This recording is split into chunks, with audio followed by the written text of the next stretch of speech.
육조 해능 스님에 대하여 질문드립니다.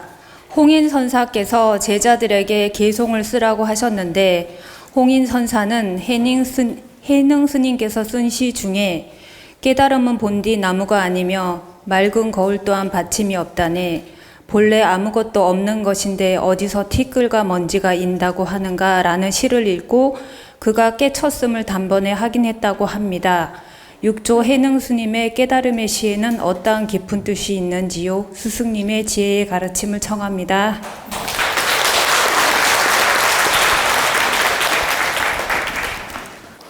이 질문은 어떤 고승에 대한 질문인데 그 해능 스님이라는 분은 큰 깨달음을 얻은 스님이며 중국 당나라 때 스님입니다.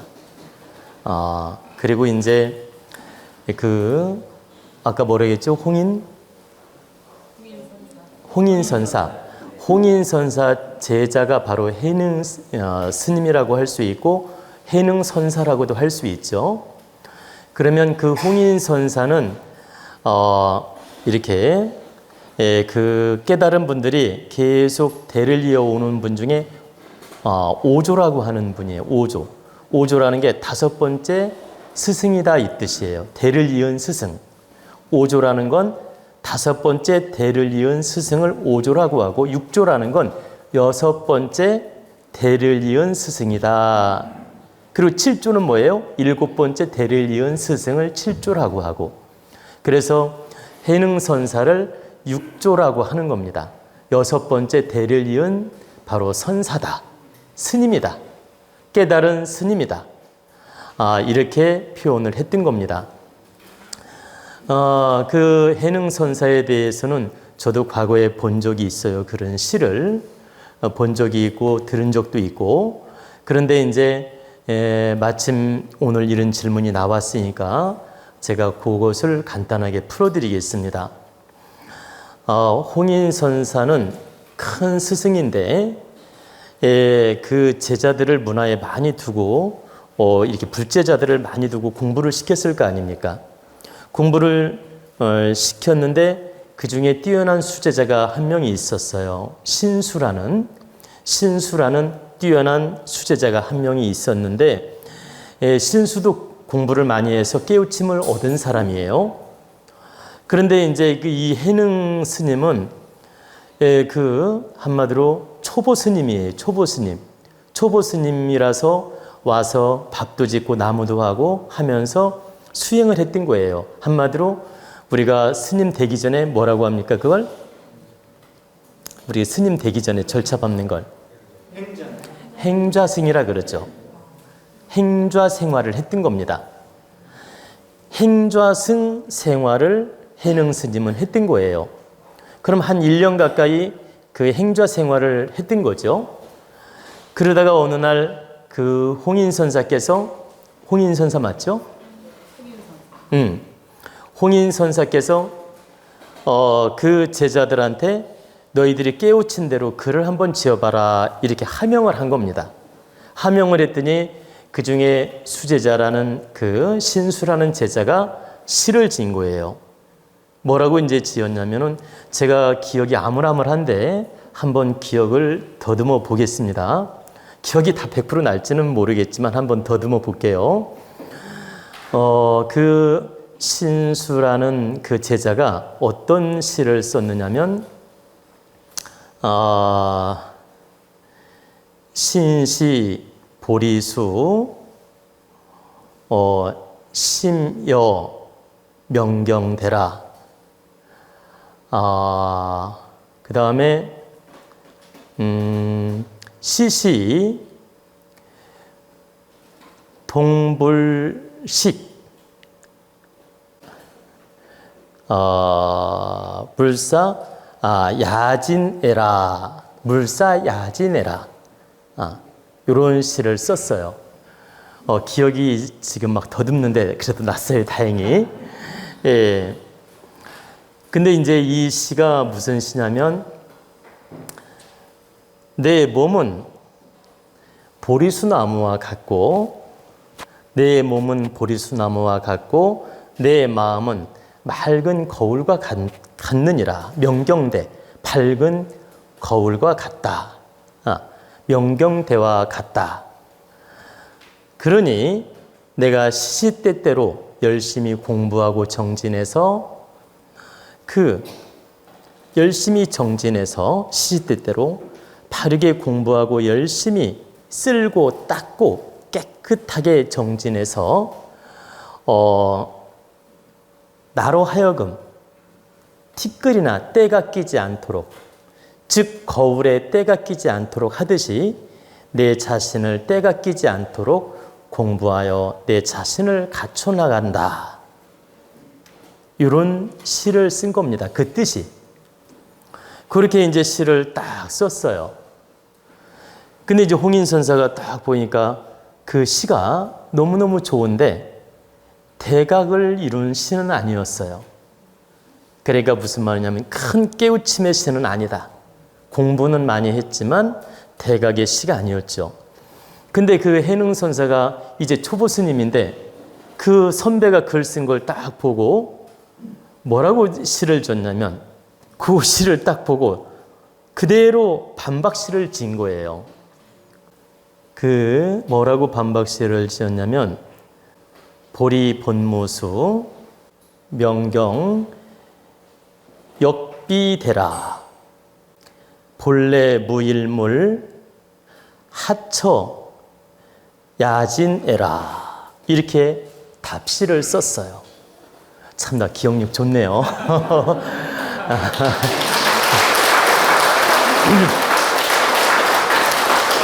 근데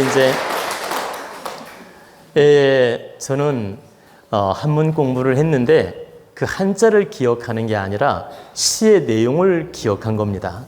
시의 내용을 기억해서 그 한자를 더듬게 된 거죠. 그러니까 시의 핵심의 뜻을 기억하니까 거기에 맞는 한자가 무엇이다라는 걸 알아서 지금 기억을 더듬은 겁니다. 근데 본 지가 좀 오래돼서 제가 지금 기억이 아물아물해서 천천히 기억을 더듬은 겁니다. 그런데 이제 그 답시 내용이 뭐냐면 보리는 본래 나무가 없다. 보리수나무라는 말 들어봤죠? 근데 여기서 보리는 깨달음을 뜻해요. 깨달음이라는 것은 이 나무라는 상에 집착함이 없느니라. 그러니까 부처님께서 보리수나무에서 6년 동안 수행을 해서 큰 깨우침을 얻으셨거든. 큰 깨달음을 얻으셨다. 부처님께서 시타르타 부처님께서 보리수나무 아래에서 6년 동안 수행을 해서 대각을 이루셨는데 이 보리수나무에 집착할 게 아니다. 깨달음이라는 건 보리수나무에 있는 게 아니다. 진정한 깨달음은 이런 상에 있는 게 아니다. 이 뜻이에요. 상에 있는 게 아니며 또 뭐라고 했습니까?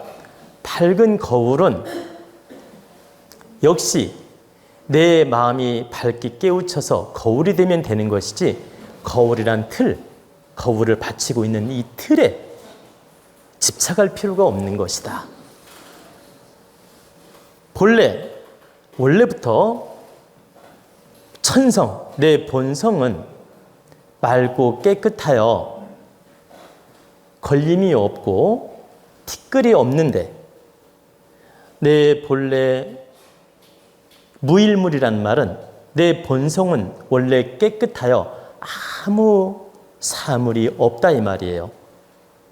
나한테 어떤 구애받는 마음이 없다. 사물의 마음이 없다. 이러한데 어느 곳에서 때가 낀 걸 찾을 것이며 티끌이 있는 걸 찾을 것이냐.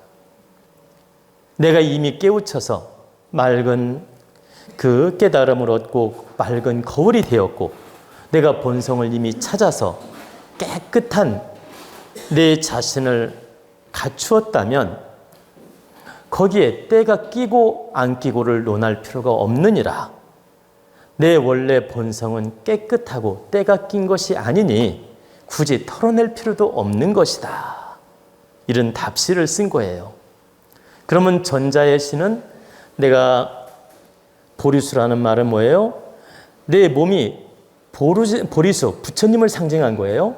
내 몸이 부처님처럼 깨우치고 내 마음이 거울과 같이 깨우쳐서 이걸 열심히 갈고 닦아서 때가 끼지 않도록 열심히 갈고 닦아서 노력을 해야 된다. 이렇게 시를 썼는데 이 해능 스님은 이 답시로서 이미 깨우쳤다면 보리수라 나무라는 말이 필요 없다는 거예요. 나무에 집착할 필요가 없다. 그리고 이미 내가 밝은 거울처럼 깨우쳤다. 내 마음이 맑아졌다면 그 거울이란 틀도 필요 없는 것이다. 내가 진정 깨우쳐서 본래 내 마음속에 걸림이 없는데, 어떤 사물에 걸림이 없는데 굳이 내가 이 마음을 씻어내려고 애쓸 필요가 있겠느냐? 내가 내 마음에 먼지 끼고 티끌이 생기는 걸 걱정할 필요가 있겠느냐? 나는 이미 득도해서 부처의 마음이 됐는데 그 마음에 때가 낄까 봐 두려워할 필요가 없는 것이다. 이건 완전히 깨달음의 상태를 말하는 거예요. 그래서 이 깨달음, 즉 해능 스님이 답시를 쓴 건 진정한 깨달은 자만이 쓸 수 있는 시라 이 말입니다. 이미 부처의 자리에 갔다 이 소리예요. 이걸 딱 홍인선사께서 보고 너무 놀란 거예요. 네가 비록 1년밖에 안 됐지만 너는 큰 깨우침을 얻었구나. 이걸 밑에 제자한테 솔직하게 말하면 시기 질투에 의해서 해능선사는 죽겠구나. 그래가지고 있죠. 잘 보세요. 그 6대조 대를 이었다는 증표로 가사장삼하고 증표가 있어요. 가사장삼하고 그 증표가 있다고. 내가 내 대를 너에게 물려준다. 바로 그 홍인선사는 5조라고 했잖아요. 나는 5조인데 너를 6조로 인정한다는 그 증표가 있다고. 그러면 스님들은 가사장삼과 그 증표가 있어요. 그 증표를 내려준 거예요. 해능선사한테 나의 증표를 너에게 주마. 네가 바로 내 뒤를 이은 제자다. 이 증표를 딱 내어준 겁니다. 내어주고 이 길로 이 밤에 여기를 떠나거라. 너는 여기 있으면 죽는다. 이 길로 떠나라 해서 야반도주를 한 겁니다. 그리고 야반도주를 하고 이제 오랜 세월 동안 수행을 하면서 만행을 했죠. 만행을 하다가 어느 이렇게 성곽에 그 깃발이 걸려 있는데 그 밑에 승려들이 모아서서 그 깃발을 보고 저 깃발은 바람이 불어서 흔들린다고 주장하는 스님도 있고 저 깃발은 바람이 불어서 흔들린다는 스님도 있고 저 바람이 아니라 저 깃발이 흔들리는 거라고 주장하는 스님도 있었죠. 근데 해능 스님이 그 주장하는 모습을 보고 딱 나타나서 뭐라고 했느냐? 흔들리는 건 깃발도 아니요 저 바람도 아니니라. 흔들리는 건 바로 너의 마음이니라. 이렇게 답을 준 겁니다. 근데 그때 당시에 그 법을 들은 수행자들은 역시 큰 깨달음을 얻은 스님이구나 해가지고 해능선사를 알아보고 이분을 정식으로 수계를 했어요. 당신은 큰 도인이며 스님 자격을 갖춘 분이다. 그래가지고 수계를 해서 정식으로 그분을 한마디로 조사로 받든 거예요. 조사로 받들어가지고 지금으로 말하면 종파의 제일 으뜸 스승, 종파의 제일 으뜸 스승으로 모셨다 이 말이에요. 예를 들어서 지금으로 말하면 조계종하면 조계종에 종정도 있고 뭐라 그래요? 총무원장 말고 제일 높은 종정, 그죠? 종정 스님. 이런 스님을 말하는 거예요. 그리고 업무를 보는 건 총무원장이고, 그러면 지금으로 말하면 그 종정, 그 종파의 최고 으뜸 선사로서 모신 겁니다. 그래서 그 해능 선사가 유명하게 알려지고 또 많이한테 존경을 받게 된 겁니다. 그래서 그 질문 내용은 바로 큰 깨달음의 답시를 쓴 겁니다. 그러면 이 질문은 제가 이제 기억을 더듬어서 답을 드렸는데, 저는 선사시들을 많이 읽어봤어요. 그러니까 오도송, 오도시, 오도송이나 오도시나 똑같은 말이에요. 그 말은 수행을 해서 큰 깨달음을 얻고 나면 그 깨달음에 시를 짓는다고요. 그러면 그 오도송, 오도시를 제가 이제 과거에 그 큰 스님들의 시를 많이 읽어봤습니다. 근데 많이 읽어본 이유가 있어요. 과연 큰 스님들의 깨달음은 어떤 깨달음이며 진정 깨달음의 시는 과연 얼마나 깊이가 있는지 제가 호기심에 많이 읽어본 겁니다. 왜? 깨달은 사람은 깨달은 사람을 알아볼 수 있거든. 그래서 나 또한 한 깨달음을 얻었으니 과연 당신들의 깨달음이 얼마나 큰 깨달음인지 견주어 보고 싶었어요. 그래서 그 오도시를 많이 읽어본 겁니다. 그러면 해능스님 그 해능선사 시뿐만 아니라 경봉스님이라고 있어요. 우리나라 스님인데 경봉스님 또 기타 참 훌륭한 선사, 훌륭한 스님들이 많이 있습니다. 근데 그 훌륭한 선사들의 시를 읽으면서 감명이 많이 깊었던 적도 있고, 당신의 깨달음이 여기까지구나 느낀 적도 있고, 그 큰 깨달음이 여기까지였구나라고 느낀 적도 많이 있습니다. 그 말은 대단한 깨달음이라고 느꼈는데 내가 볼 때는 그냥 그 정도였구나 이렇게 느낀 선사들의 시도 있었다. 그리고 정말 감명 깊게 느낀 선사들의 시도 있었다라는 겁니다. 그래서 그 오도송, 오도시를 저는 앞으로도 누구라도 있으면 제가 보고 연구하고 그 깊이를 느껴보려고 합니다.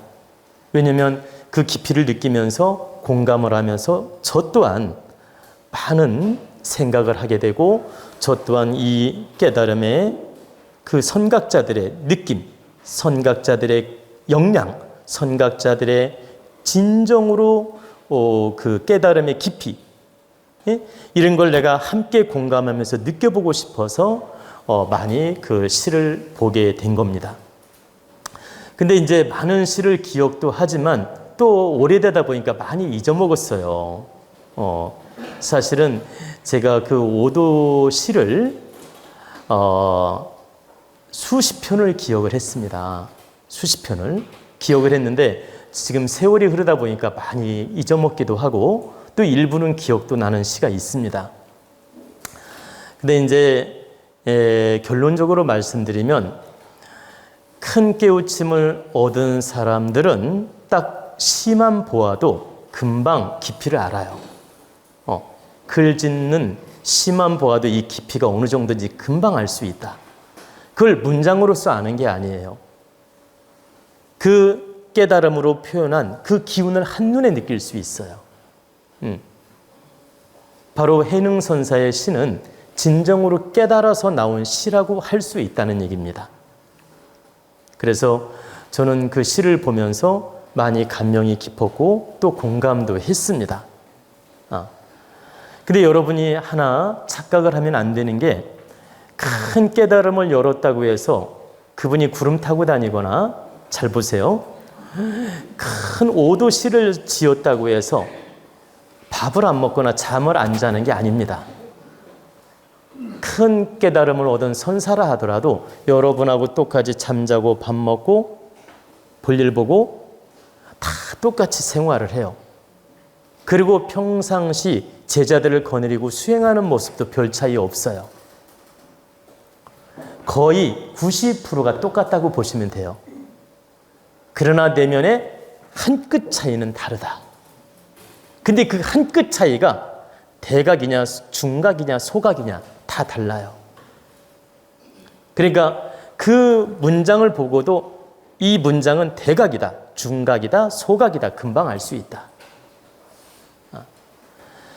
그래서 저는 그 선사들의 그 시를 보면서 참 훌륭한 선사들이 참 많구나 이런 걸 많이 공감하고 느낀 적이 있다는 뜻입니다.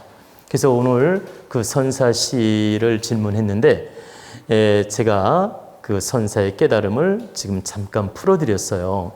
근데 그 역사를 다 이야기하고 또 많은 시를 제가 여기서 소개하면 너무 길어지니까 오늘은 여기까지만 하고, 일단 선사들의 시는 걸림이 없는 시, 걸림이 없는 깨달음, 걸림이 없는 그 속에 본성에서 나오는 진짜 깨달음의 시가 바로 감동을 주고 깨달음을 알아볼 수 있다는 뜻입니다.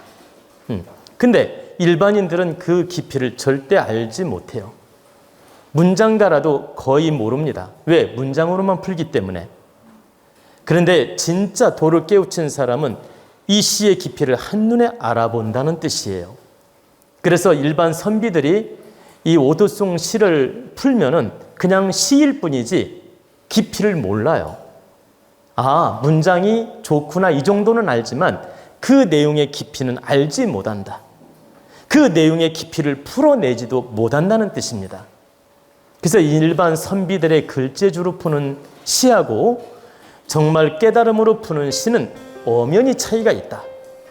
저는 이 선사들의 시를 깨달음으로 바라보고 푼 것이지 문장으로 푼 게 아니라는 뜻입니다.